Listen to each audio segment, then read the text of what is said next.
Hello everyone, this is Tony, the beardless one from 2 Copper Pieces, and in this video I want to show you how you can make your own wet palette for next to nothing. Money's tight for many people these days, especially here in the UK, and every little helps. I'm not sponsored by Tesco, although Tesco, if you're listening, get in touch. As ever, this minute-long montage shows you pretty much everything you need to know, so if you want to give up after the minute and just go ahead and make it yourself, you're free to. But I do have a special secret way to make a far superior cheap wet palette that I'm saving to the end of the video.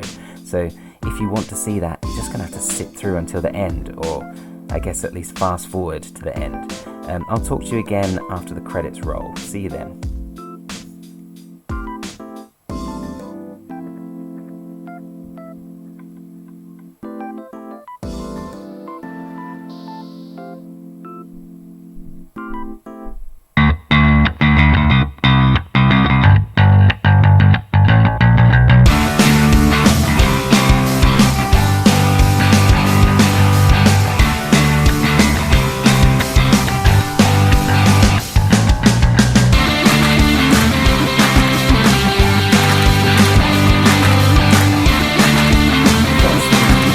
Make a wet palette is a palette of some kind. Basically any plastic container will do, but the flatter the better. So I found this container to be ideal. You want it to be quite flat so you're not bumping your wrists against the edge every time you go to get some paint. That's the main reason.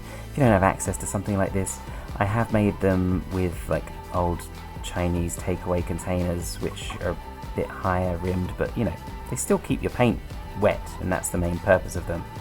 But if you can get a flat container like this, all the better. Then you need to put some kitchen paper towel in there, soak it.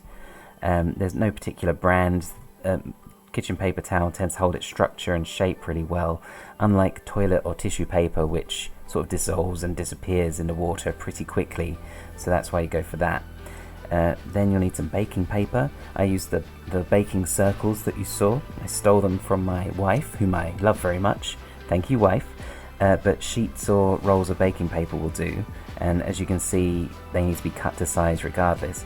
Make sure your paper towel is completely saturated, and I tend to fully soak it, put the baking paper on top, then tip out the excess water into the sink. The idea is the paint will stay hydrated as the water slowly is able to seep through the baking paper, and it will keep your paints wet, so you'll be able to keep working for longer. You'll be able to come back a couple of hours later, they'll still be wet. And you don't need to worry about like mixing and swilling a load of water around your paints to reactivate them. Just an example to see how they work, adding a few drops here and there. Even here I think you can see that the paint is not drying, it's staying pretty wet as it stays there. You should be able to see it, you'd be able to go back in for some green or some yellow. Here I came back after an hour. Thought I'm going to use some of that to paint something else, just to give you an idea. Blue fruit, preposterous. What is this, a fantasy world? Get into reality, Tony from 2 Copper Pieces without a beard.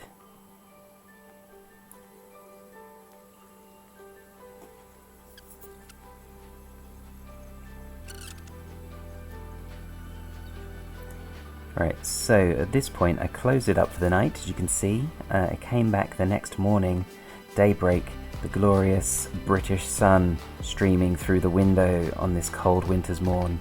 And I'm not painting anything, but you can see my brush was dry. I'm just dipping it in, they're swirling around, they're still very hydrated and ready to go. So yeah, that's it, they work. And when you're done with it, you can just chuck it away. This wasn't done. Don't be like these kitties, by the way. They watch every single one of my videos, but they don't like them, they don't subscribe them, they never share them. You know, that's why I painted them. So, don't be them. So yeah, like I said, that paper towel and parchment paper would have lasted a bit longer, but I just want to compare it to the real thing now, because I got one for Christmas. And actually this is the one that I'm using, and I do really like it. It just lasts a bit longer than the paper towel one. And then I realized while I was using it that I could actually make a wet palette to the same quality just by getting the inserts. As long as you got a case to put them in, just buy the hydrofoam for like £1.50 to £2. You get 2 hydrofoam sheets, which is how many you get in a standard wet palette, and you can buy 50 parchment paper sheets that go over the top for also about £1.50 to £2. Not very much at all. Don't have to bother with cutting them. You know, anything that can save me annoying chores, I'm all for. It is cheaper just to get a roll of parchment paper. That'll do.